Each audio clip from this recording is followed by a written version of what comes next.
P510, a proposed update to P415, is a GB code modification that could once again reshape the landscape of behind-the-meter revenue stacking for asset owners across the market. A growing number of flex assets and virtual trading parties, or VTPs, have been participating under P415 in recent months. As traded volumes have increased, some of the limitations of the current mutualised compensation structure have become apparent.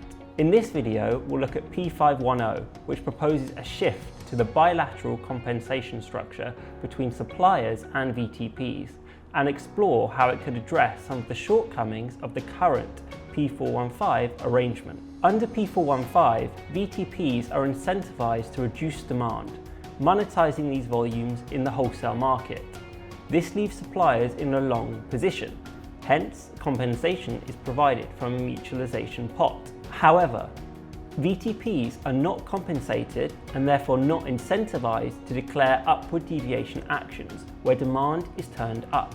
This is a consequence of the current compensation mechanism. Upward deviations would require suppliers to pay into the mutualization pot, but that value does not flow through to the customer or the VTP. At the same time, renewable generation in GB is becoming increasingly abundant at certain times of day. The cost of curtailing wind has already exceeded £600 million for consumers so far in 2026. And in 2025, there were 149 hours of negative day-ahead prices. This highlights a clear need to better incentivize demand during periods of low or negative wholesale prices. P510 aims to address this by enabling bi-directional flexibility through a bilateral compensation structure. This helps ensure load shifting is properly accounted for in settlement and avoids the rebound effect, where demand reduction is simply consumed later in a potentially unoptimized manner.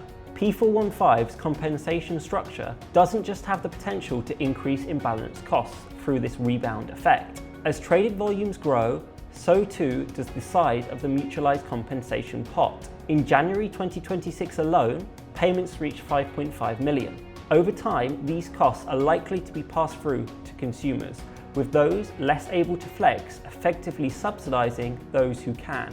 At a time when the UK already faces some of the highest electricity prices globally, this dynamic risks undermining the consumer support for flexibility, despite the value it can deliver to the system.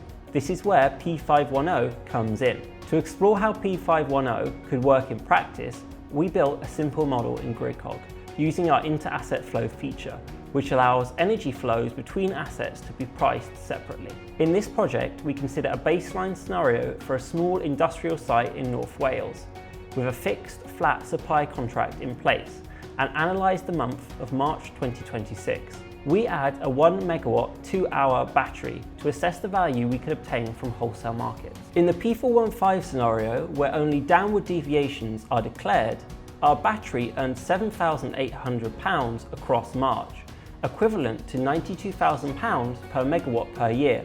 This represents the upper bounds of the value that could be unlocked through the P415 mechanism and highlights a key issue with the current framework. Load shifting actions can generate disproportionately high revenues.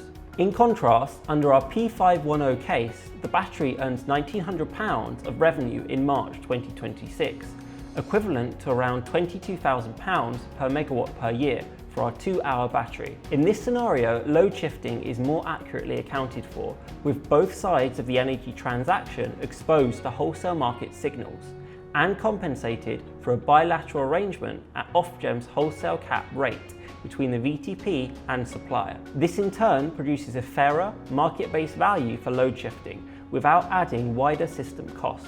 If you're looking to dive deeper into P510 and model the implications and opportunities for your business case, reach out to Gridcog today.